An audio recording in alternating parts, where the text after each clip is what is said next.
Heute Teil 2 der Seitenplanen-Genese. Krone TV dreht heute in den heiligen Hallen des Planenspezialisten Fabri in Finnentrop.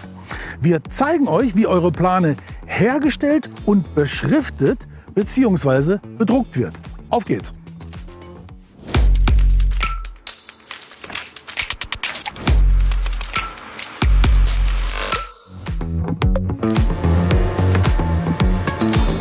Grundsätzlich gibt es 4 unterschiedliche Wege bzw. Verfahren, um deine Plane zum Blickfang werden zu lassen. Der Digitaldruck ist ideal für sehr aufwendige Beschriftungen mit zum Beispiel Fotografien oder gewünschten Schatten und/oder Verläufen. Gedruckt wird immer auf weißer Plane, denn weiß kann digital nicht gedruckt werden. Und es gibt ein Finish aus Schutzlack zum Farberhalt und zum Schutz vor Witterung.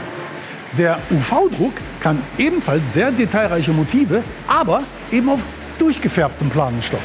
Beim UV-Druck wird die aufgebrachte Tinte mittels UV-Licht gehärtet. Einfache Beschriftungen werden mit Hilfe von Schablonen lackiert. Und braucht man davon eine größere Stückzahl, kommt der Siebdruck zum Einsatz. Denn für das immer gleiche Motiv muss nur ein Sieb vorbereitet werden und kann dann für beliebig viele Planen wiederverwendet werden. Und um deine Plane nun zu finalisieren, braucht es die ebenfalls bei Fabri gewebten Gurtbänder.